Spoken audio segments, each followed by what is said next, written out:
Gentlemen, welcome to another episode of Fuente and Merrifield present Meet the Professor. Hello, world.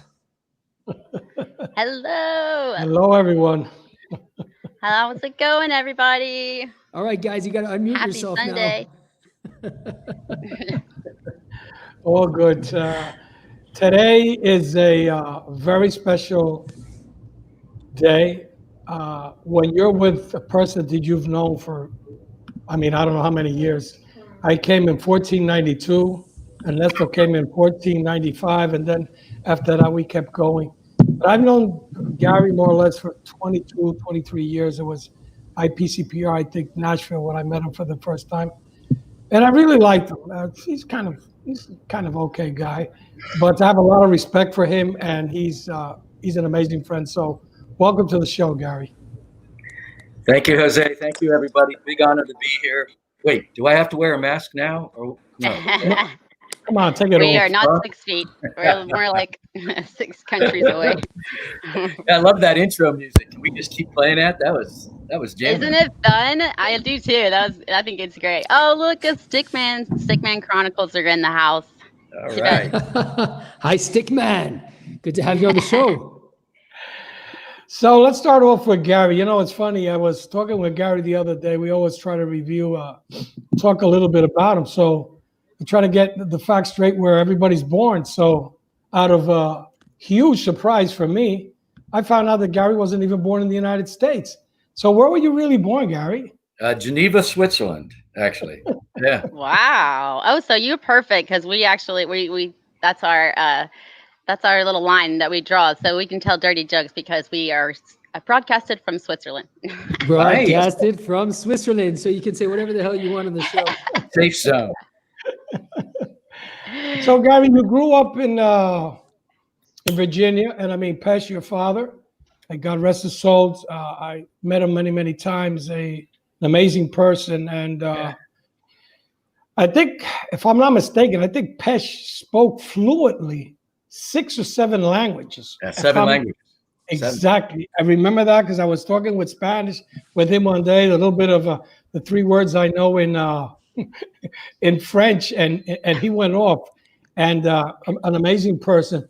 So how was it growing up, in the tobacco business? Because I would imagine that after school, sometimes you would go in the vacation.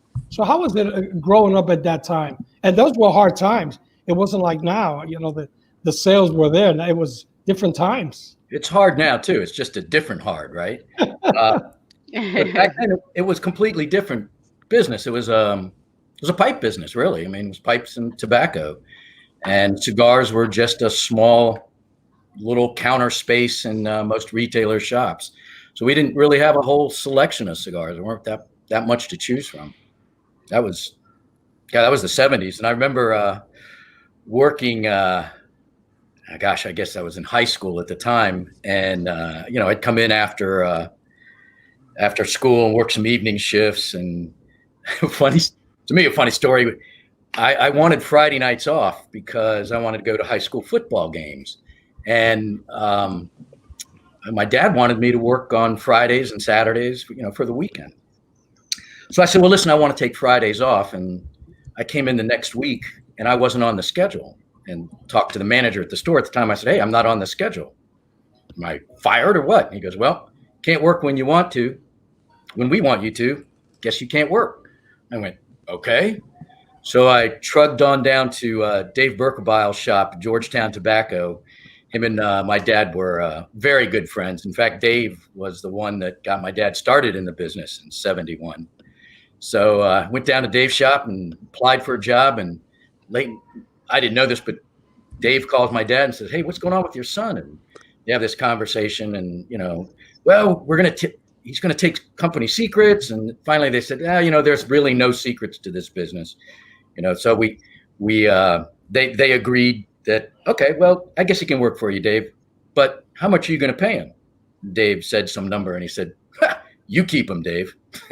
I ended up working for Dave Berkebile for a while, and finished up at school and came back in the 1980 and started working for my dad full time then. So Gary, let me ask you this. Do you remember your first premium cigar that you smoked? Of course I do. Well, at that time, I was very interested in adult beverages. So the myth at the time was Royal Jamaican cigars were cured in barrels of rum.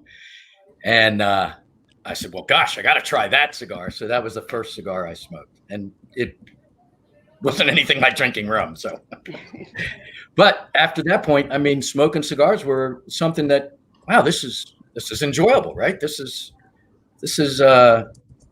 nice. And then it was, but there's no information out there, right? Nobody really knew much about cigar makers or, wrappers, fillers, binders. It was just the old gumshoe sales reps would come by. Yeah. You liked them, you bought their cigars. You didn't like them, you didn't buy their cigars. Interesting. Yeah. At this moment right now, Old Virginia Tobacco is, you could say it's an institution. You are one of the most recognized retailers, not only in your own state, but all over the country. If you talk to any manufacturer and you talk about the state of Virginia, well, your name is probably the first name that comes up. Your reputation, you've always paid your bills, your events are amazing. You've done because Gary you pays his bills. paying the bills. I've known Gary for 30 years. I never heard that. You never sent me a bill. That's true. And, we got to face it. I've always said that people believe that our industry is very big. We're very small industry. You go to a shop in the southern part of Virginia and you talk about a rep or a store owner, before the guy goes visit about the guy who was talking, already the guy's got 7 phone calls. So-and-so was in this store. He said, you didn't pay your bills. You didn't do this. You didn't do that. So it really goes around. It's a very small industry, but you have an amazing reputation, and it's been the reputation of your father, and all the employees. You've got people there that have worked 15, 20, 25 years, people already that I've known for 20 years that are retired, and they're still on Facebook and on social media, talking about Old Virginia and all that. You also, Gary, have had how would you say, a jack of all trades, or you've been all over, because you've been president of the IPCPR, you've been president of the TAA, and I'm not sure, because I heard something today on an interview from a couple of months ago that your name was mentioned. One of the key members at the CRA. Are you still a member of the CRA? Of course. Board members. But let me correct you real quick. I was never president of the TAA. I'm just a member of the TAA. Oh, I thought you were. That's okay. I would have been honored to be that. So that would have been great. You see, everybody sees you as the president of everything, Gary. You gotta live up to that. So Gary, IPCPR, when you were president to now, has changed dramatically, I would say. A lot of changes. You guys have been fighting, taxes, FDA, smoking bans. You were president for 2 years, if I'm not mistaken, right? Correct. Yeah, What year was that?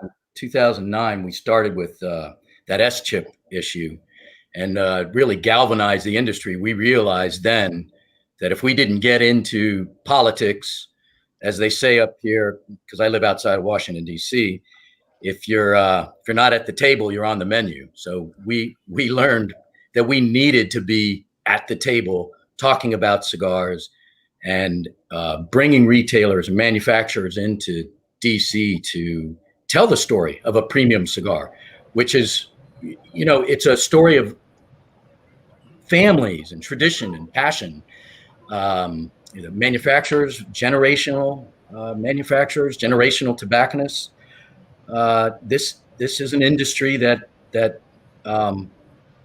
it means a lot to those in the industry, obviously, and those who are part of the industry in terms of the consumer. Who would have ever known that there'd be a magazine and radio shows and TV shows and podcasts and YouTube things about cigars, premium cigars? Who would have thought that? I mean, I remember the coolest thing that we did in the 80s was do a cigar dinner. That was really big, to get some people together and enjoy cigars. That was our big deal. That's cool. Yeah, that was. I remember the 80s reading about the Ritz-Carlton, the black tie cigar dinners, and thinking, wow, that's something else. We ended up hosting one with a good friend of ours, George Brightman, at the Ritz-Carlton in Arlington. Everybody knows George Brightman. And we salute George. George, I'm sure is listening out there, and we send him our love. And actually, we want him back on the show as soon as he logs on. We're going to pull him back in. George. He's usually out there supporting us. Oh, yeah. Man. He was a great mentor to me as well. I learned an awful lot from George. Yeah, he's probably one of the, in my opinion, and Carlito agrees with me on that one too, probably one of the greatest palates, at least in the United States, and could be worldwide. Now that I remember, 2009, I was a bit confused. That was the 2 years that I was on the advisory committee, because I remember I went with you to Washington, and we did there's a lot of congressmen and senators, and we had that a couple of days there up there in Washington. It was and it's true. It has changed a lot, and it's social media has done so much. And the other thing is, right now, COVID-19 has really made us all do different things, different companies, different podcasts out there. You have the podcasts like Abe, which has been around, Dave Garofalo for 10 years, and 2 or 3 others that really have done very well, but now you have a lot of people doing it. So a lot of people are really, really getting information that if it wouldn't be for this, they would not get it. I don't know what's happening with Carlito. I think he's having problems to get in. Anyway, Dave, Gary, I want to ask you a question, and I mean, you could handle it any way you want. Something that we ask also Dave Garofalo, and we're going to have other key retailers like you on the show. Why do you think so many retailers just can't make it? What's your 2 cents on that? Well, I don't mind answering that question because the retailers that couldn't make aren't on the show. So that's probably true, right? So they're not listening to the show anymore. They're gone. But so I think the biggest thing that you have to remember, it's a business of passion and relationships, but it's also a business. And most retailers just forget that it's a business. They may think that, I think I'll open up a cigar shop, sit around and smoke with my friend. And it's not that. It is a business. You have to look at your capital. You have to watch your inventory levels. You have to we try to learn everything we can about the new cigars that are coming out and some of the older cigars and listen to consumer trends. You've got to keep your ear in your cigar shop. You have to listen to your customers. They're the ones who, eventually pay your bills. So absolutely. And that's what's kind of cool. I think that's, that relationship that we have with consumers, retailers also build and develop relationships with their vendor manufacturing partners, right? So the relationship I've built up with the Fuentes and Newmans is very important for me, and they also have a relationship with their factory and their workers and the people that work for them, and then again into the farms and the fields. There's a relationship. So that whole process is, I mean, it's fascinating to me. I learn so much every time I visit a factory and the fields, and that is just an exciting part to. And I think the consumers, if you can come back from those experiences and translate that experience to consumers, it's very important. They enjoy it. Absolutely. I think that's similar to how we are with the social media. The same thing is, it's important for me to be able to, get to know all of these guys that are watching us and to find out, it's one part giving a show, it's other part engaging. So I think that's with any business, the relationship or anything actually that comes together. There's always a relationship, even in science. And I think it's even more important in our business. Because we're providing an experience for the consumer. That's the key word. Yes. we're providing an experience, yes, and I want that experience to be positive. Great customer service and good selection of products, the right products, and also you build a little bit of a community in your shops, and therefore I feel it's part of us as being part of that community to contribute back to that community through charities. Whenever people ask for things, well, yes, we're willing to give things. And I mean, look at the Fuente, that Cigar Family Charitable Foundation. Right, amazing, absolutely. Amazing what has been done, and if anybody's listening, they should really give to that charity. It's amazing what the Fuente family has done. My heart and hat is off to all of you all for doing that. Thank you. Thank you, Gary. One of the things also, without a doubt, and I mean, with all the companies I've worked, I've done events, I would say at all your shops, but that is something that, you've always been very particular about it. And I'm not criticizing other shops. Well, other shops, the owner doesn't show up. He leaves the manager. If the manager's off that day, he just leaves who's ever there. But every time I've been there, and not only with me, I see that you're always there looking out, talking to the people, are you happy? What can we do for you? All that. That goes a long way, but it's not only the customer service and the selection that you've had for years, but I think it's also the persona. And you're a funny guy, but also a very respected person. So I think that has a lot to do that you engage with all those people that I've been seeing there coming for years and years and years. Yeah, it's important. You've got to be in the store, and I've got a good team of managers and secondary people that help me. Kelly Shea and Brian Seres, they both vice president, general manager. They really help keep the ship running. And you might remember years ago, my general manager, John Boyd, who was Marine Corps, played in the band for the Marine Corps. He passed away suddenly, and we had to do some serious soul searching at that time and how we were going to fill those shoes. And it took years to figure that out. That was you remember John Boyd, a great guy, right? We spent a lot of TAAs together, me, John Boyd, and Benji Menendez. You know the story. So yeah, we all did. That was a lot.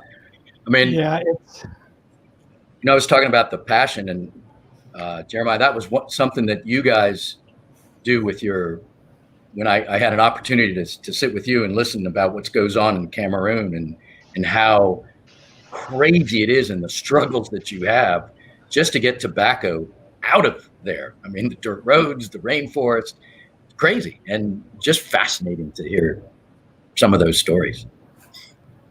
Yeah, well, we'll get to that later on. In the meantime, Gary, there's somebody who's just popped onto the show that I think is going to want to say hello to you. Ladies and gentlemen, El Papo de Humo. Hey, hello. ¿Qué No, pasa? I've been listening. I don't know Whoa. what happened, but just the screen turned on. But Gary, big hugs, brother. Same here. I miss seeing you. I miss hugging you. I send my best. Hope you and your family are well. You're men, I would say, right? They're not little boys anymore. But it's just great for you to be on the show. You know, knowing that you're going to be on this week. You know, you start reminiscing and you start thinking back. And I remember there's somebody that's probably very, very important to both of our lives. In some way, they connected us, and we have become friends ever since. And that is a man named Fred Zanaboni. I never forget when no one knew who Fuente was. Fred would go out with his old time salesman because he always had to have the samples. Any salesman doesn't walk in with the old, case and have the samples. Is not a salesman. The old wearing out shoe leather type of salesman. And I remember that he came back from one of the trips and he says, I think we're going to be able to open an account because I met a gentleman who's Armenian. And I told him my son-in-law was Armenian. And we just hit it off. And he is funny as shit. And we just started joking. Everybody knows Fred. And I think the first cigar we ever sold you was a Montesino. Right. And you became a big seller of Montesino. And Fred would be on the phone every week with your dad. And that's how this relationship started. So those that are listening, this is just not something that happened overnight or something. This is something that has been built, has been embraced through many decades of just working together and trying to solve problems together and trying to do the best we can for our consumers. And Gary, you're absolutely right. When I was listening to you earlier, that you are able to offer an experience. You're able to offer the stories, the experience that you live traveling and learning as much about the industry as you can, having as much information and sharing that with your consumer. And I keep going back to brick and mortar because I believe that so much and I preach it every day.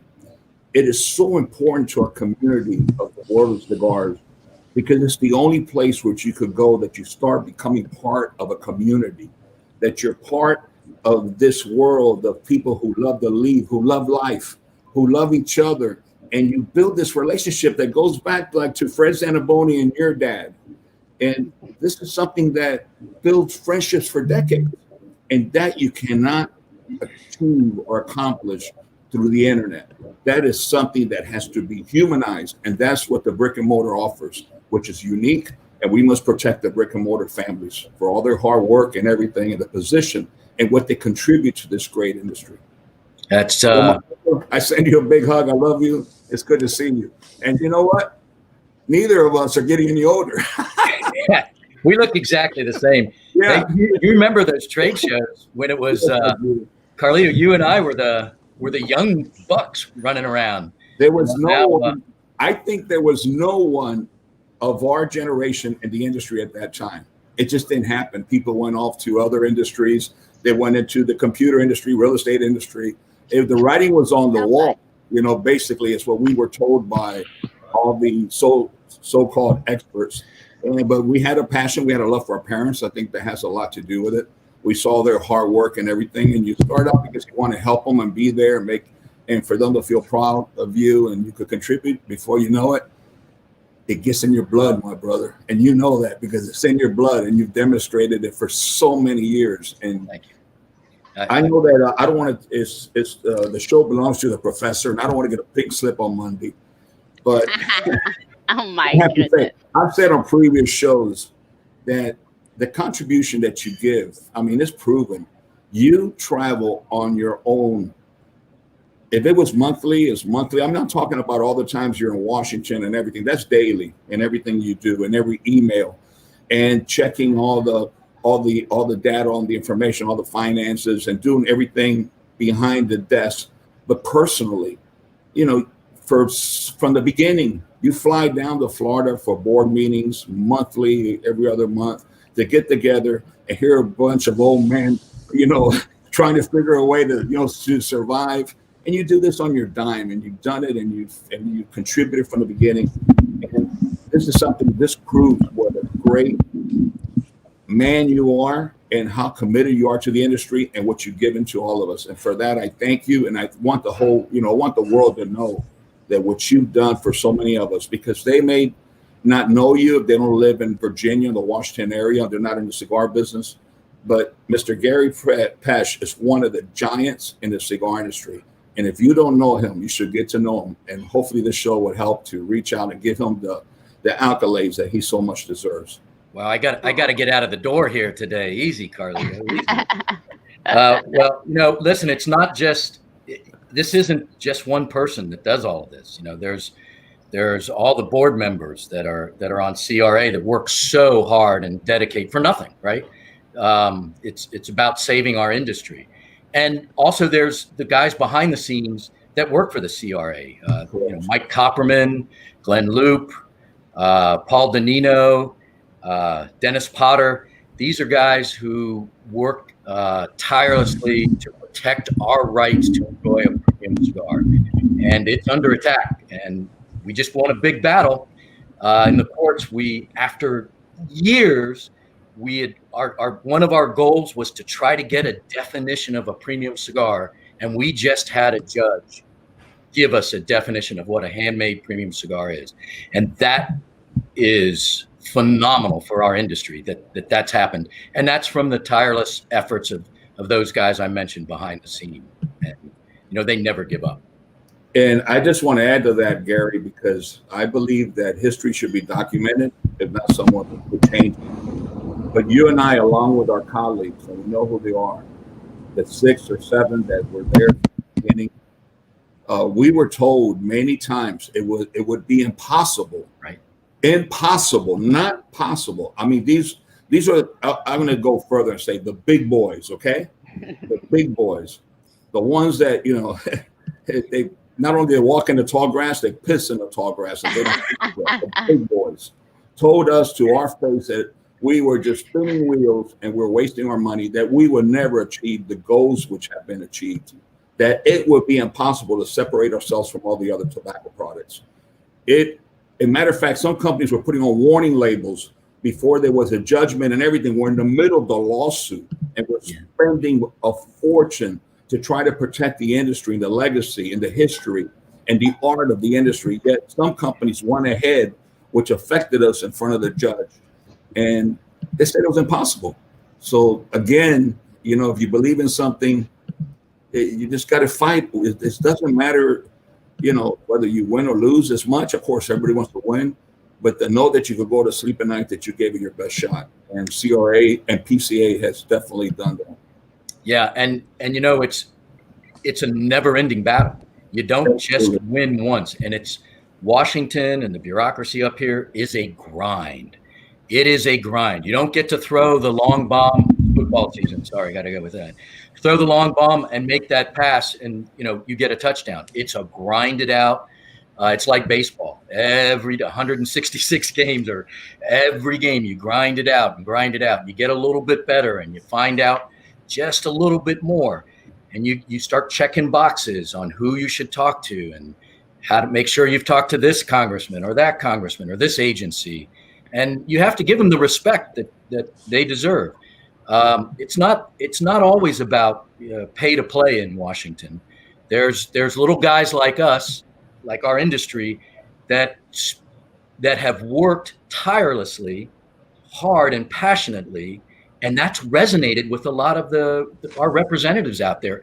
And they're waving the banner for us too in the halls of Congress. And that's a huge, huge thing to accomplish with as little money as our industry has. We're not the giants, we're not the GMs who can afford millions and millions of dollars every month for lobbying. No, be more honest. Actually, we're an accounting nightmare. Well, good. Congratulations to you guys, and thank you again, but for sure. Thing I want to mention, Melanie, and I'll leave the show to the professor. I just get overexcited, and I believe in this, and no one that I'm aware of. No one that I'm aware of my colleagues is out celebrating. No one is celebrating because we're very much aware that we just got a moment to breathe, that the battle continues. And this is an opportunity for all of us. Forget about the mistakes in the past. We know what they are. For all of us to unite, big, small, medium, consumers, brick and mortar, for everybody to participate. And even if it's what they may consider is only a small way, it adds a lot. And I reach out to everybody, everyone who enjoys a moment for the cigar and a companionship and everything that it brings, and anyone that believes in the freedom of choice to be able to enjoy a legal product, for legitimate family business to be able to survive, to continue the tradition that actually has been around for centuries. If you believe in the American way, then I think that everyone should unite for this great cause, to be able to enjoy a moment, a leisure moment, which is probably the greatest American pastime. It's that moment that you sit in that rocking chair. And I know that that's been a big part of your motto and everything was, the rocking chair and all that. And it brings back more memories, as you know. I think it was a Jefferson hotel and everything when you took me around. But I think we should all unite now. It's a time. Forget the past. Forget who did what or who did not do. But let's all unite together and let's all work so we can protect our industry, protect the enjoyment of being able to enjoy a fine cigar with a friend, to be able to walk into a legal establishment, a cigar lounge, and be able to enjoy a cigar without being repressed or having to do things the way they were done during the Prohibition, that you have to have a back door, because nobody's going to eliminate the enjoyment of cigars, but it will make it very difficult. And I think we all have to unite, and so we can continue to be adults and enjoy ourselves and do the things that we love in life.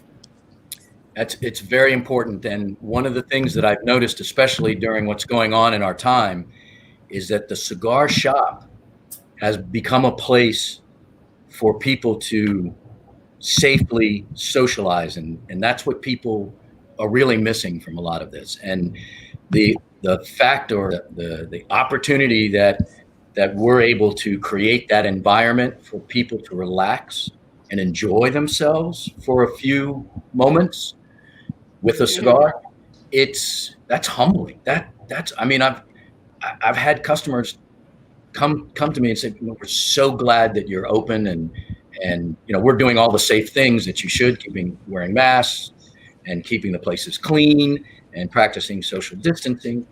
And yet, it's comforting to feel that in some small way, this cigar provides, relaxation, a brief respite from what's happening in the world. And we so desperately need that, as we all know. Gary, you've been around forever. I remember you. I was running around in my Pampers, and this is more than 30 years ago, and you were there. You were one of the guys that was always there. Gary, what has changed for everybody out there who's watching? And there's a lot of people watching tonight. Some people are new to the industry. Some people are less new. But everybody's interested in this industry. Everybody feels connected to it. But not everybody has been around for as long as you have. What has changed? What can you tell these people? What can you tell our friends out there? What's the most interesting is the amount of information that's out there that you're able to get and share with people. And the fact that people are interested in the information that you have. I clearly that's so fun. Right. I clearly remember going to, I think it was a wedding, and someone this is maybe back in the 80s, and someone said, "Oh, so what do you do?" And I said, "Oh, I'm in the tobacco business." They looked at me and they said, "Can you make a living doing that?" And, well, quite frankly, I remember it was 87, 88, and I had committed my family to working with my father, right? So I graduated and I was working in the shops, and he had remarried, and he had come to me and he said, "Son, I don't think think there's enough income for 2 families here. And I was, oh, well, wait, what? which family's staying? Yours or mine? But obviously, I would have lost that battle. But then it was the 90s, and as I said earlier, we were watching people. The cigars were becoming more important. There was those black tie affair dinners with the Ritz-Carlton, and I began to notice in the humidors that the typical customer, the consumer, wasn't the old guy, and I don't mean this disparagingly because obviously I'm an old guy, buying bundled cigars. That's all he didn't relative. care. He just whatever he could smoke, he could smoke.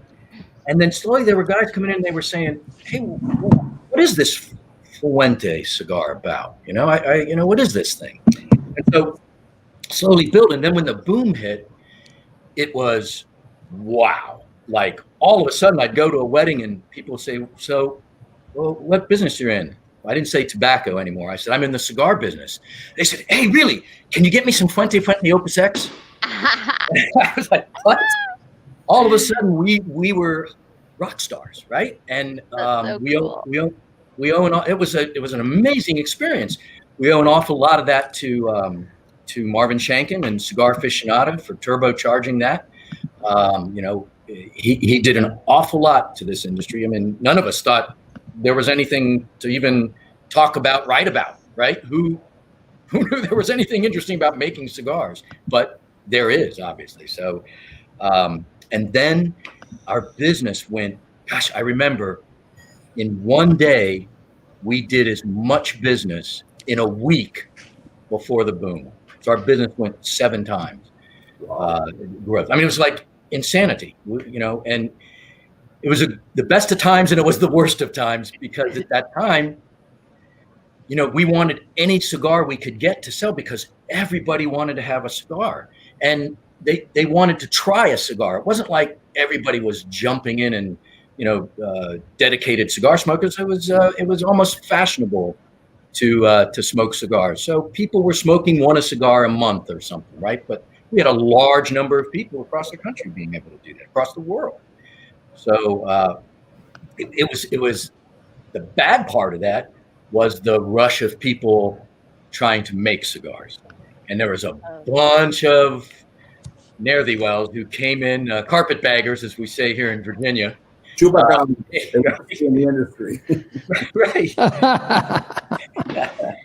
So those We'll get that translated later. Yeah. Those people, whatever was round and brown, people would buy, and we as retailers wanted tobacco products. And, sometimes we fell to some of those gimmicky things back then. But, if you're a cigar smoker today, you are in great luck because there is a magnitude of phenomenal cigars being made today. And, again, hats off. And, I realize this is your show, but I do mean it, that the Fuentes, that you continue to strive and do more. I mean, you could have stopped. You could have stopped doing what you were doing. You made it. You've got a bunch of hats, I can see. So, you've made it. I love it. So you don't stop. And I think that's something that drives us as entrepreneurs. I mean, I just recently bought a building in an area called Old Town Alexandria. I'm in my I'm older, and so, not as old as the professor. Don't worry. Is there anybody? I'll be the oldest here. I'll say it. I am the oldest sister. Okay. You guys are going to have problems with me. Professor, can you hear us? Can you hear us? Yes, I am. Gary, hold your thought because right now it's time for Melanie's hotspot. Melanie. Oh, hello. What's up? I do have a great question for you, Gary. But before I begin with my question, I just want to say that thank you to all of you guys out there. If you're listening, or if your friends have listened, or if you have shared us, or if you have liked our page, or if you have subscribed, thank you. You are in my heart forever. I love you, love you, love you. Now, if you have not done that, I'm not happy with you. No, just kidding. So go back and subscribe now and follow our page. You can follow us on Facebook, and you can follow us on YouTube, and you can also follow us on Instagram. It is The Professor Show. We also have And trust us, you don't want to get Melanie upset. Just kidding. Oh, I never get upset. But I do love it when you do what I say. So if you want to also follow us, and we have a Facebook group. Yes, if you look for groups, it's called the Professor Show group, and you can go in there. You'll be able to see our TV shows that we do every Sunday. You'll be able to see different posts, and also just stay up to date on all the things we do, like giving away for Fuente Friday giveaways with Cynthia and I, the beautiful Cynthia Fuente, and Carlito also likes to join us as well. We have a lot of fun on Fridays, so make sure that you guys be sure to follow and enjoy and win stuff. And also, I want to give a big congratulations to Kevin Beauregard for winning on Friday. Like, he got all three things. He even got the name of your horse, Carlito. He said it was Jenny. Jenny, that's correct. How the hell did he know the horse? It was in one of the videos. You watch the videos. I ask simple questions. It's only because I'm rewatching all these videos. So I'm like, oh, this is a great question. So I've got all these. That's why that horse never looks at me. Story, a life lesson of when I fell off that horse the very first time, and I went running inside the house crying. I remember my father. He was 5'6". But he was built like one of those guys on those programs, the strongest men in the world that pick up all these motors and things. My father grabbed me from the back of my shorts, and I'm like kicking and swaying, and I'm in the air. And he saw me crying, and he went like that. He put me on the horse, took off his belt, and hit the horse in the back. And he said, hold on for your life. And you're going to stay on that horse. If not, if you fall again or whatever, you're going to get a big whipping from your father. I know that that's politically incorrect, but that's what I'm so grateful to my father, for the discipline and everything. And I've loved horses ever since. And perhaps if my father wouldn't have done that, I would have been afraid of them, because it was a feeling that I've never had since, when you hit that ground and you can't breathe because everything's been knocked out of you.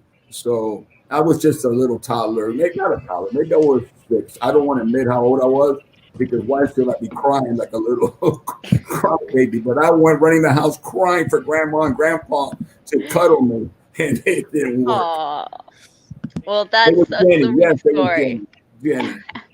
We had horses in the back of my yard whenever we were growing up. We lived in this big house because we had 5 kids, and it was like 5 bedrooms. And then behind us was all these the agricultural center of the college that I graduated from, and the horses were back there. And one time I fed it an apple and it bit my hand.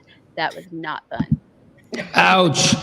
Ouch. We also want to thank Cynthia Fuente, who's back there on the Facebook, helping out Melanie and everybody else on the team. Cynthia is the best of the best of the best, the empress of the cigar industry. She was my first love in the cigar industry. That's who I wanted to be next to, because I remember at the trade show seeing Cynthia Fuente. It's like, oh my gosh, I got to get to know these people. That is so cool. Gary, and now that my brother-in-law is not around, because Wayne, and we all love Wayne. He was like a Luca Boschi, Now that he's not around, I got to say something. I'm sure Cynthia felt the same way. Oh, Gary. She was always talking about Gary. She loves Gary. He remembers all your boys, and they would stay with her at the house and all that, and the family and all that. So, and I say these things on this program because this program is not about fermentation and talking about ratings this program is about family. It's about sharing the stories of what the cigar world really is. And it's no different from our conversation taking place right now with Mr. Gary Pesh as it is within a cigar lounge or smoke shop. It's building life stories. And that's why I bring this out and everything. But I'm gonna try to zip up because I wanted to. Gary has so much to contribute to this show. I want to hear from him and let the professor take over because Jeremiah, Godfather, you and I are really making a mess of this. So I agree, but that's our job as well. Hey, I want to say a big hello to Jean Dietrich in Luxembourg, all of our Luxembourgese friends out there. Big kiss, lots of love. But in the meantime, Melanie, I think we got to get this hotspot going, right? Oh yeah, let's do this. I almost forgot. So Gary Pesh. Hold on a second. Hold on. Let's get this up first. There we go. All right, ladies and gentlemen, it's Melanie's hotspot. Oh yeah, we're gonna ask the hotspot story one day, and then I'm gonna put Jeremiah in the hotspot one day. I have a question for him. Yeah, after you get back into the pool, I I'll would go love to the to see hotspot. Jeremiah in the hot jacuzzi, bare chested. With the hat on. Raining. All right, That so Gary could be a Pesh. story. Oh my God. Go ahead. Gary, I love people, but also what is the greatest thing about people are the characters that are in the population that we have. So tell me you've got a good story of a good character in one of your lounges or somebody maybe who owned a lounge and was a character. Give us a story. Well, we all have characters, but being in DC, I remember very clearly a gentleman named Roger Clinton came into our shop in Arlington, Pentagon City, and he said, and this is right when Bill Clinton had been elected, his first term, and this guy walks in and he goes, "Hey, I want to buy cigars from my brother, the president," and we all said, "Okay, the president of what? Who the frick are you? We have no clue." No, I want a really good box of cigars.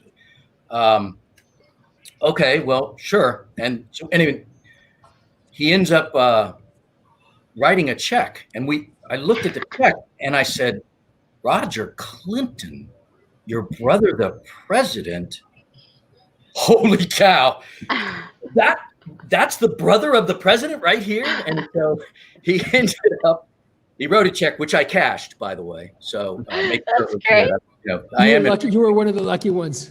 Yeah, I think I got it. Didn't he have? I don't know. He had a bunch of failed business.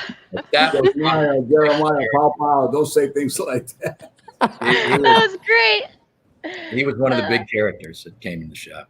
That's funny. I had the coach, Coach Ditka, come in one day and buy a whole bunch of cigars. And he just looked at me and he says, "Okay, darling, I'll buy whatever you want me to buy." Because I was like, "You should try this and this and this." Because I was always like pushing cigars. And then it was so funny. He sits down and then he just starts writing a check. I was like, "Really? Okay." Da Bears. And then, the Bears. Yes. He looked good, though. He's doing much better. Gary, we had our good friend Glenn Loop on the show the other day, and it was an amazing show. And I asked him this question, and I have to ask you this question also, because I've been with you many times when you have been preaching about CRA and getting people to sign up. So to you, why are so many passionate cigar smokers resistant to join CRA? What's your 2 cents behind that? I think it's, not to be insulting, but a little bit of ignorance. I think everybody sort of feels, they'll never take the cigars away. It'll never happen to us. And, as I said before, if we're not careful, we are going to, and it is happening. We have to they're slowly eradicating our rights. And I think maybe it's partly our fault that we haven't done a good job educating the consumer to really understanding what the issues are and how they can affect us. And so I think most consumers at the end of the day, if you explain it to them, they get it. And $35 to help you enjoy something that's so important to you, it's nothing. Join CRA. It's easy. The last line of defense. Doesn't hurt at all. I love it. Gary, next year will be your 50th anniversary. I had the pleasure with Carlito, with Lito, with Eileen, Peter Barringer, my uncle Benji Menendez to do your 35th. Yeah. 50 years is a milestone. I don't care what anybody says. Of course, there's a couple of shops, Peretti and some other people older than you. That's But definitely a milestone. 50 years is a milestone in my book. Your father did a great job. You've done a great job. You've always had a great team. And I know how hard it was. And you mentioned, John, that you know how much we all love. Ernesto was very close to him. He was a big fan. Carlito, Benji. But still, you were able, after a couple of years, I know it took you time, but you're going to be 50 years next year. How do you feel? First of all, 50 years in the business, because you could be 50 years in the business, have a shitty business selling $3 a day. But to be successful, running 7 shops, be on a CRA, was the president of IPCPR, active in all the legislation in Virginia that we previously didn't mention, because we got to say it. I don't know how many retailers there are in Virginia, but we all know, like in any other organization, it's always 5 or 6 people to do the hard work. And that really pisses me off, because I've been in a lot of those meetings. So just give us your 2 cents. It's not going to be 2 cents. It's a lot of sense in this case. How do you feel on this milestone of next year, Old Virginia Tobacco Company celebrating 50 years? What can we expect? Another 50 years? Yeah. Good answer. I love Yay. it. That's great. That's great. Hopefully Uh, we'll be a success one day. We're still trying. And you know, quite frankly, I say that in jest, but it's actually true. You have to continually improve. You have to continually try. You have to do more things. You can't just rest on your laurels. You know, as you know, Carlos will attend. I mean, as I said, he could have quit many years ago, but then he built this amazing factory, which I had an opportunity to see in the Dominican Republic. It's mind blowing. The museum, he built his family home in the cigar factory. The house he grew up in, it's in the cigar factory. It's crazy. I just was floored by that. It was amazing tributes. And so don't rest, don't quit, continue. And I think, especially in a brick and mortar today, you know, the environment is harder, but we have that advantage that you can't get elsewhere. You provide that experience, you provide that camaraderie, that social aspect of the cigar smoking, because it's really no fun to smoke your cigars on the cloud. I mean, you know, I'd much hey, rather. now don't take away from the cloud. We still like social media.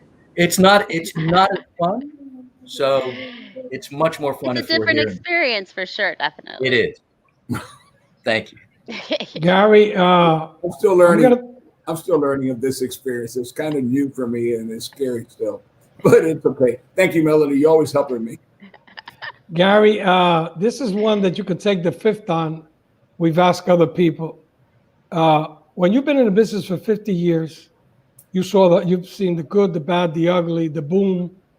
We had so many Dons out there that the only one that really kept being a Don was Don Carlos, with all due respect. I mean, you ran from A to Z, all Dons. They ran out of that. They just started using Don double B, Don double A, Don double whatever. And that's a joke aside. And it was, I felt sorry so many people went down. We went from 447 million cigars imported in 1997. And in 1998, there was 200 million cigars out there that we know who were the people that bought them at 20 cents and 30 cents on the dollar. But that's another subject. Why do so many companies fail?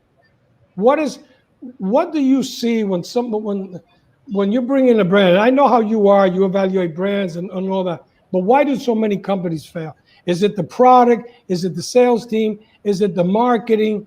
In your opinion, and this is going to help out a lot of people too. And I can tell you, there's a lot of retailers, a lot of your friends. I tagged a lot of your friends. I know some of them probably say, why didn't you tag me? Well, you're not on social media. How the hell am I going to tag you? So give us 2 cents on that. Hablo no inglés. I love it. Yes. Listen, it's about the cigar. It's about the cigar and consistency of the cigar. I like to partner with people who I know will consistently make a good cigar. There's a lot of people who can make a great cigar once, right? But you have to do it consistently. And that's the key to the game. And to take an agricultural product that varies from year to year, crop to crop, seasonally, and make it consistently in construction and flavor and taste, that's the simple answer. You do that, you'll be successful. That everybody wants to be successful overnight. That's not how you're successful. It's long, hard work, building your brand grassroots style, like we've done in DC. Grassroots, it's a big term. You slowly check the boxes and you continually grind it out. It's not a fast process. So that's my 4 cents, maybe a nickel.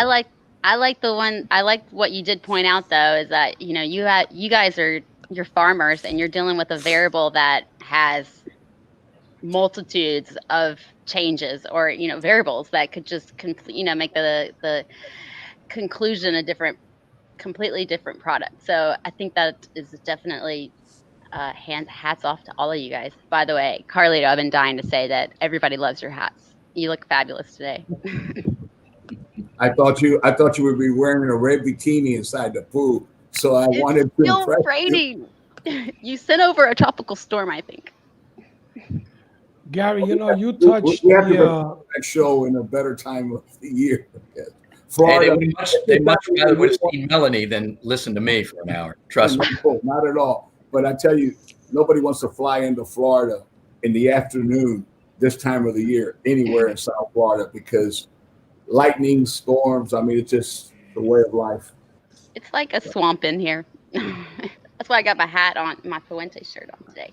Gary, you mentioned the ruling that was very favorable for us. Indeed, to me, it's a battle that we have won. But I've seen so many people. I've seen on social media, people that I talk to. It's over. We won. And like Glenn, I asked Glenn the same question. He agreed with me that, yeah, we won a battle. We haven't won the war. So what I think we have to be more proactive and not reactive and just say we've won a small battle. We have to continue. And I think that, a person like you that I know a lot of people are hearing, and I know a lot of manufacturers are hearing today. What would you like to see in our industry? My 2 cents on this is that we have to put egos aside, personal agendas aside, and we have to unite. Because like Carlito, I don't know if it was Carlito or you that said it, who would have thought that we would have achieved this? Who would have thought that we would have achieved something that I know Carlito and 6 or 7 other people worked so hard to not get the warning labels out? So what is your message, I would say, to the whole industry, to consumers, to store owners? I personally think we have to unite, leave our egos aside or our personal agendas aside. So your message to the cigar community. Leave our egos aside. There's going to be an empty bucket, Jose. Oh my God, that was great. True. Well, look, be involved. Just be involved. Any possible small way that you can contribute, do it. Just Action. do it. We need people to be involved.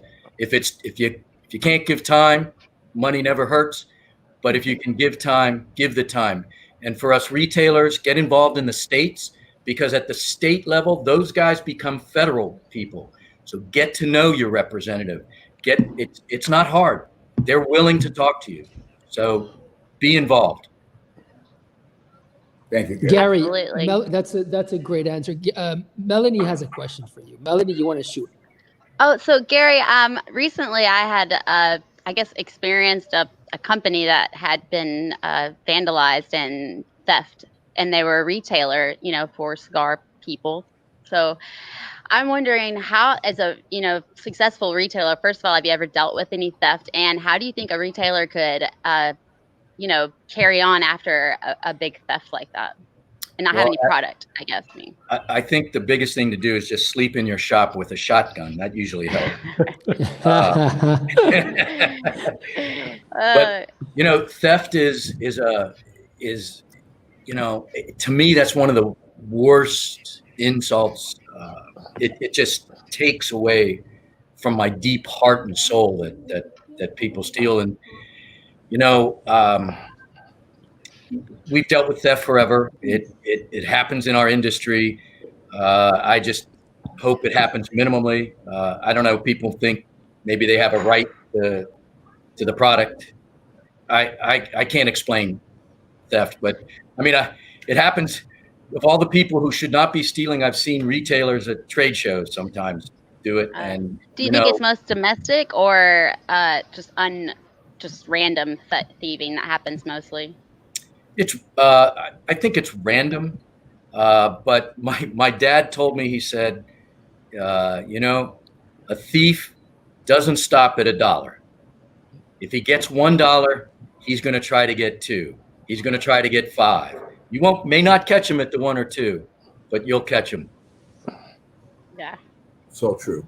I know. I like ending more on the involved part of the story, not the theft. Sorry, part. I was just all right. curious. What a bummer, Melanie. Let's. Don't worry. We got a backup plan for this. And this backup plan is a very exciting gentleman here. His name is Rich Myberg. I don't know exactly what we're going to call him yet, but maybe something like Rich's Riot or something like that. Oh, I Rich, like that. You're on the show, and it's your light.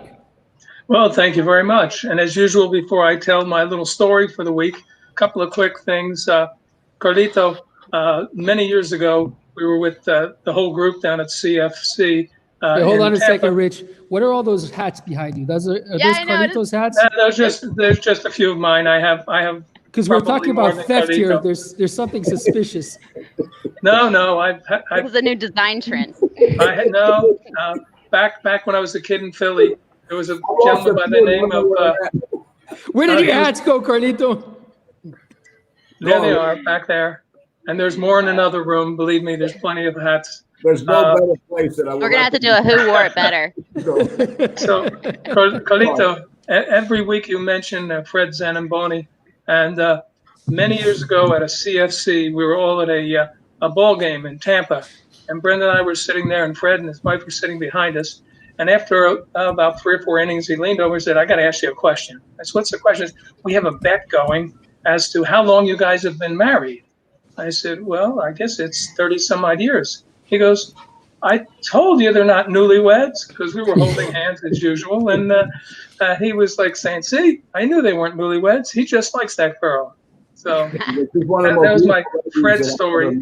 And Cynthia, just quick note for you. Brenda and I will be down in the Cigar City in a couple of weeks celebrating our 49th wedding anniversary. And I was able to pick up a bottle of bourbon that Brenda really loves. So I've got an extra bottle for you. We'll try to see you there. And the nephew that you sat with for quite a while last year, the night before Lisa's block party, he just announced that he and his wife are going to have a baby next March. So I thought I'd let you know that that time you spent with him, he loved it, and now he's going to be a daddy. Mazel tov. Congratulations. Yeah. And happy birthday coming up to our hostess over there, Melanie. And a couple of big birthdays this past week. 2 Michaels that I like a lot, Michael Frey and Michael Feierberger, both from Las Vegas, Nevada. 2 Michaels, and I think it's been in the past week they both celebrated birthdays.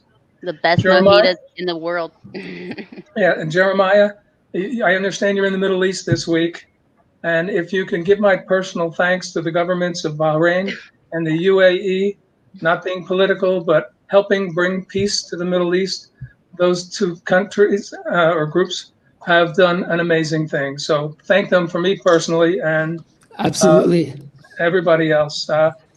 The story this week, a friend. Oh no. Well, I had to kick him off the show. He was busting everybody's balls. No, I'm joking. He's all right, Rich, you're back. Alfonso was renowned in Roma for picking up the nicer tourist girls and going back to their hotel rooms with them and having his way. Well, Alfonso picks up this gorgeous blonde to go back to their place, her room, and they go at it, and he is just excited and noisy, and he did his thing and rolled over and grabbed himself a little something to smoke and said, "Are you finished?" And she says, "No." He goes, "Oh man, give me a minute." And he rolls back on top and he does it again. And he finishes even louder, wilder, crazier. And he rolls off. He says, "Okay, are you finished?" She says, "No." He says, "Oh man, I don't know if I can keep this up." Huh? Third time, he rolls off. He says, "Are you finished?" She says, "No, I'm a Swedish." So, that's it for this week from Rich's Right. Thank you, Rich. Thank you. Never a dull moment. Love to Brenda. And She sends her best to everybody too. Absolutely. Cheers. Thank you very much, Rich. See you next week. Okay. Thanks, Rich. Thank you. Good one. Wow. Gary, I remember that. Are you finished? Gary, this year. Carlito, did- you recognize this? Oh, my Lord. Oh my God. Yes. You've kept it that long. Yeah. Wow. Just for this occasion. 10 Great years. honor. Very It's humble. Aw. My father would have celebrated his 85th birthday this year. Yes. Absolutely. So Phenomenal man. And I'm sure he could not be prouder of what you've done. You should be very happy with that, my friend. God bless. thank you. God bless you as well. Gary, we did not have the show this year. There was a lot of things going back and forth. 4 companies didn't show up. 2 others also. The 4 main ones didn't show up, and two others did not go. We're looking towards to next year. TPA has been canceled. Dortmund's been canceled. Some virtual thing that was going to be in November in Dortmund also canceled.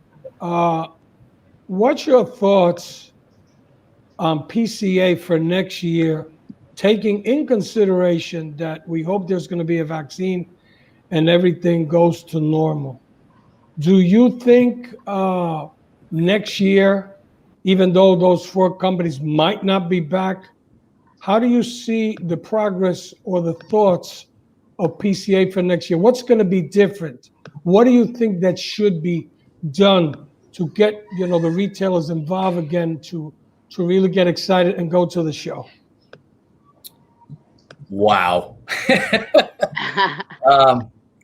Listen, the show is an important part of our industry. It's, we're talking about some of our memories here that we've had. We've had them at the trade show. True. That's where we meet, we bond. we bond. We get drunk together. Some of us, more than others. And Jeremiah. we need the trade show. It's a very important part of our industry. What it will look like might be very different than what it has in the past. But I think the commitment from the PCA and the CRA is that the trade show must happen. We have to continue to show our industry that we're united, we're involved. It's an important part of us and what we do. I mean, it's great to see everybody virtually, but there's nothing like being together and having those interactions, and not only with the manufacturers, but also with other retailers. I mean, there's a bunch of my friends who I get to see every year there, even at the TAA as well. So I'm hopeful that we will be allowed to have a trade show, and if we are, I'll be there. Gary, today, tomorrow, the day after tomorrow, I just have 3 words. I got to count. Well, let's say maybe it's more than 3. The show must go on. The show must go on. The show must go on. Amen. Amen. Great. Gary, let me throw this one out. A lot of people don't go to the show. Economical reasons. A lot of people don't go to the show, and what they say is, why should I go to the show if I'm going to get the deals anyway? And it's been, I know, since I was on the advisory committee, and I try to keep in contact with everybody, Ken Newman, with yourself, John Anderson, everybody. I've always been supportive, doing the seminars, doing whatever when it was RTDA, IPCPR, PCA, whatever it is. But we hear, and I'll tell you this, I can't remember the guy that was running a couple of years ago, him and that girl, I can't remember her name either, that used to run it, asked me, why do you think a lot of people don't go to show? What happens if all of a sudden nobody gets the deal that goes to the show? And I'm not going to mention the company, but I said, okay, let's say that so-and-so brings out 2,000 boxes of a limited edition, and you could only get it going to the show. The guy, because his mother died or just couldn't go to the show, calls on Monday and says, I want 50 boxes of that limited edition. And the owner of the brand says, well, you're not going to get it. The store owner is going to say, I do $35,000 a year with you. You know what? If you don't send it, I'll just cut you off. So it's really like a catch-22. What's your thoughts on that? Don't worry about it. Digging, Gary. So great. Look, it is what it is. I mean, I think people need to play by the rules. You play by the rules. It's simple. These are the rules. Play by them. Come to the show. Oh, I support the show 100%, but I'm telling you what I've heard from a lot of people that have said, well, if so-and-so doesn't send me that, and I just won't sell his product. So that guy all of a sudden is out of $35,000 from that retailer. So that's my 2 cents on that. I believe if you go to the show, you should get the deals. And personally, I don't think the companies should some companies do what they do. If we want to really support the organization, support PCA, there has to be certain rules that companies have to keep. That's my 2 cents on that. Professor, maybe I'll get the pink slip. I want to add to what you're saying. I'm gonna tell you what we are doing, how much I believe in the show, how much I believe in the retailers and the PCA, is that this year there will be something very special that will be released for only PCA members that were supposed to be at the show. And I am one who strongly will support, if there's a special deal, whatever it is, it should be only for people to attend the show.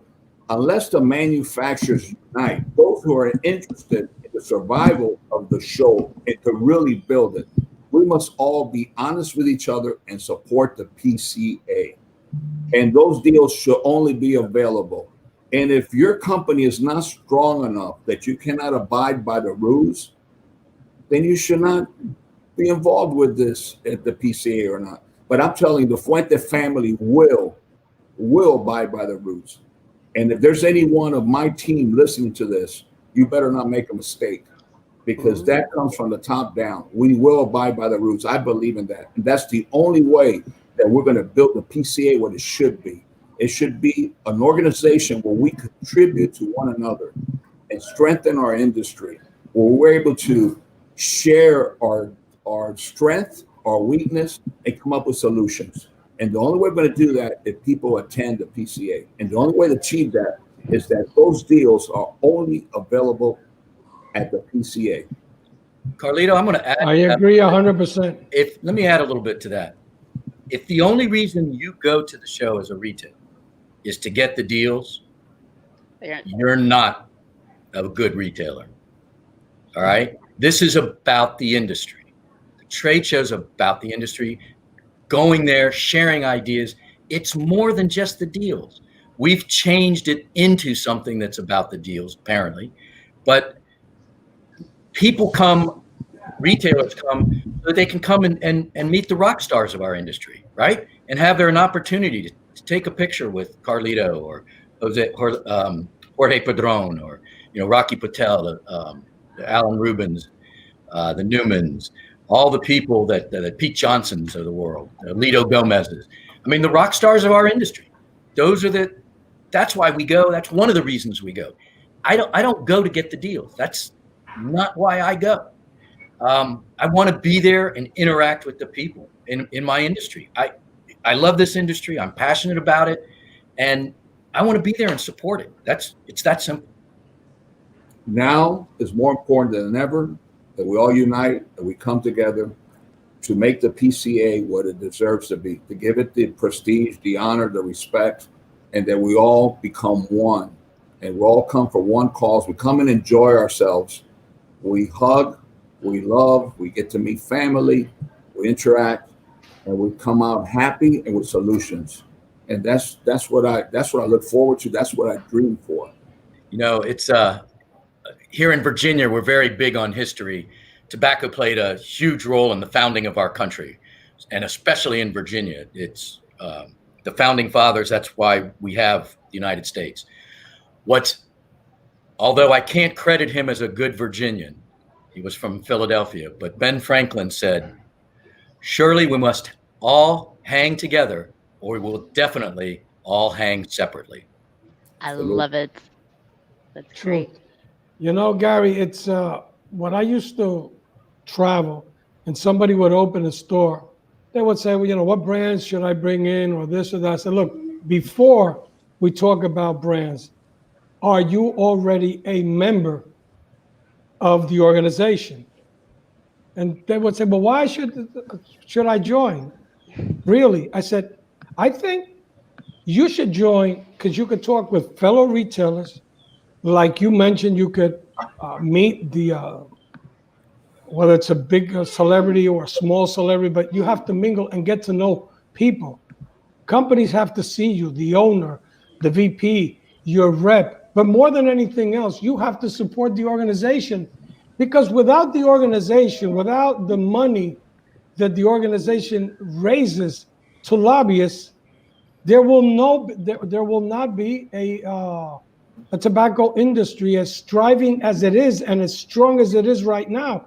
And to be honest, you said something earlier that I've said it for years. Cigars right now in the last 8 or 10, 12 years are just amazing. I don't remember the last time I had a bad cigar, really. If we go back to the boom days, I mean, I don't want to even talk about that. So right now the business is good. Everybody's trying to make better products, be better retailers. But if we don't have an organization, excuse my French, we're going to get screwed. Is that French? Of course, it's French, Melody. Hey, please, I'd like to add also, you walk in a humidor today and you see, it's like walking into the Louvre in Paris, France. You see so much beautiful artwork, packaging, everybody's to make things so beautiful, make us all, I'm so proud of that.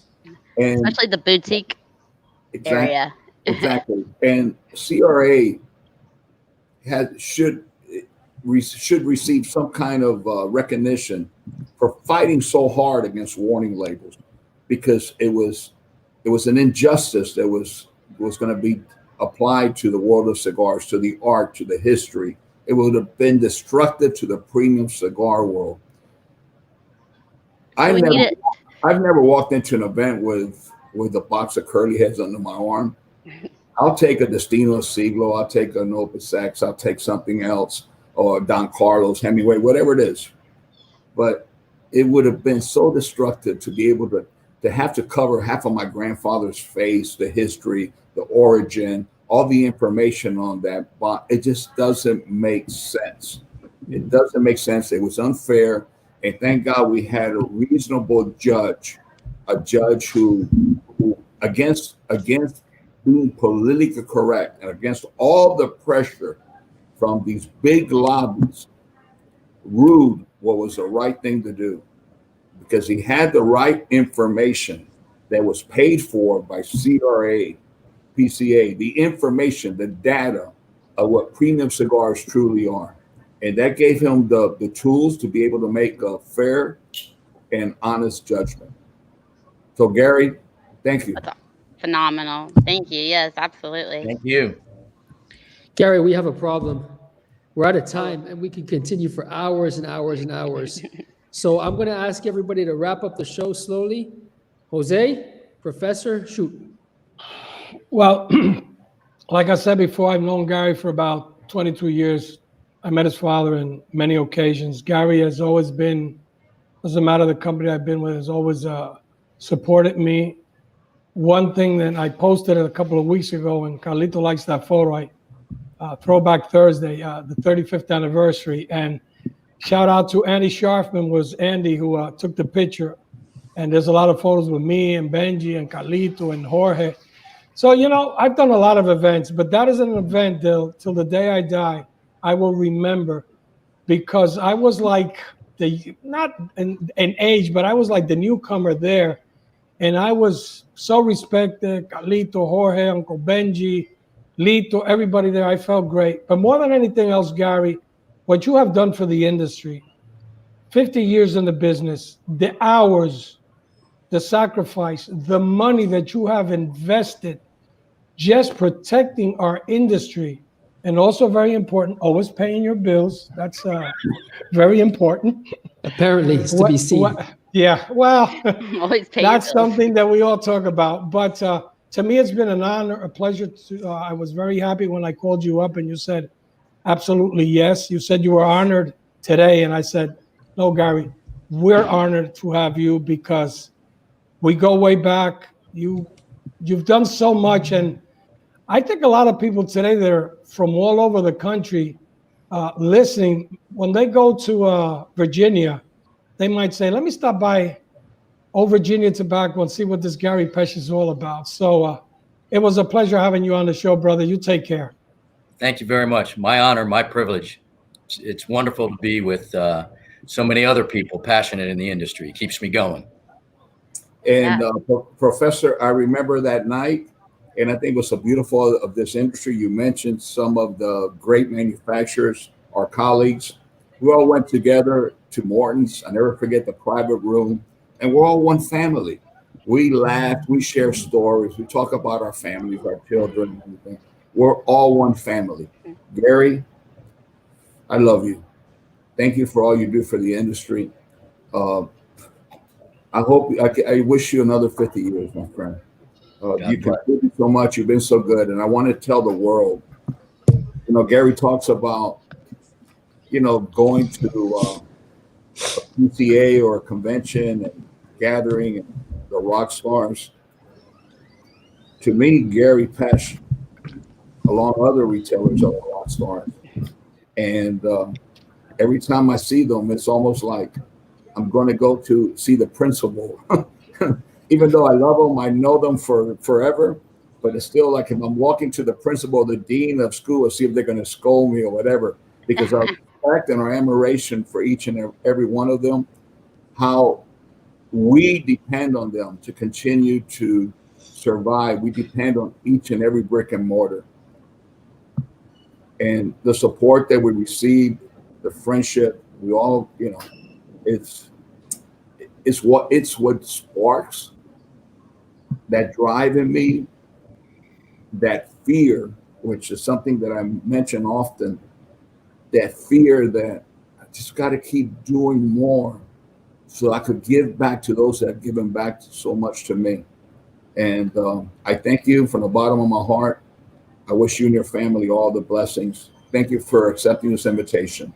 And I just have one request or one ask, and that is that you will come back for part 2 of this incredible interview, because there's so much more that you could contribute to all the listeners around the world. Thank you very much, Carlito. I don't know what else to say except thank you. Very honored. Well, I'm so I'm going to go ahead and say thank you, Gary. And you know, I think there's quite a few listeners right now, and a couple have even said that they would like to start their own brick and mortar. So I think what you offer is not just fight for cigars, but a fight for entrepreneurs and people who and a community. You create entrepreneurs that create brick and mortars, and they create communities, right? So that's what the cigars do. So thank you for doing that, and also thank you for being here. You're a lot of fun. I actually enjoy your very interesting. And he's a hell of a good-looking guy too. So Yeah, Obviously. look at you guys. So thank you, and yeah, I appreciate it. So. Gary, as far as I'm concerned, I wanted to thank you for a lot more than the show. as far back as I can remember, you've always been there. I've never come to the show with anything to sell to you or any other retailer, but I've always had you around as friends and as support and as inspiration. So you're part of the family, always have been, part of the furniture, as we say. And it's a real honor having you in my life. And send me the scarf. I miss not seeing you this year.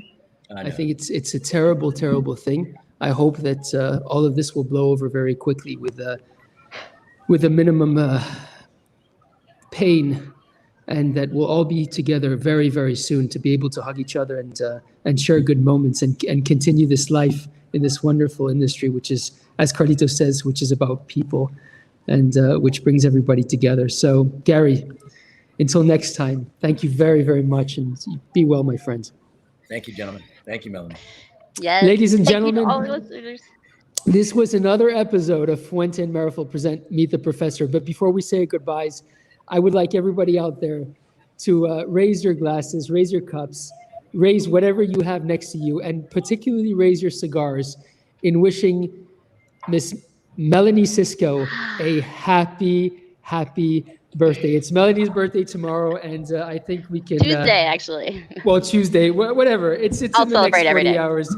But Melanie, happy, happy birthday. In good health and happiness. May you have many, many years of success and good health and big smiles. You're an extraordinary person, and we're very, very proud to have you on the show co-hosting with us. So... Well, thank you so much. And Jeremiah. I just got to say real quick that this has been a really amazing year, and that's thanks to all of you, and then all of the amazing people watching, the groups, the family, I'm so excited. And yes, I'm only turning 21. I've been drinking apple juice with Carlito. Jeremiah, we have to announce for next week, we're going to have a good friend of mine, a good friend of Carlito.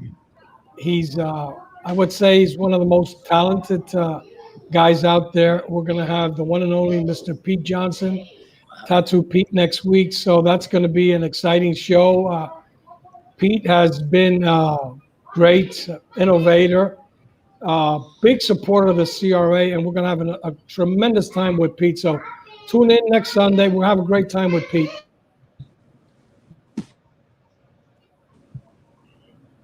Thank you, Jose, for always being amazing as well. You ask amazing questions and make this show really quite very interesting. All right, guys. He's a very interesting youngster. Yes, he is. Oh, yeah. Bye, All everyone. right. God bless It's you. good for now. Ladies and gentlemen, thank you for tuning on to Fuente and Marifel present Meet the Professor. Until next week, take care of yourselves and of others. Be well for now. And remember, if you don't do it with passion, don't do it at all. Bye-bye for now. See you next week.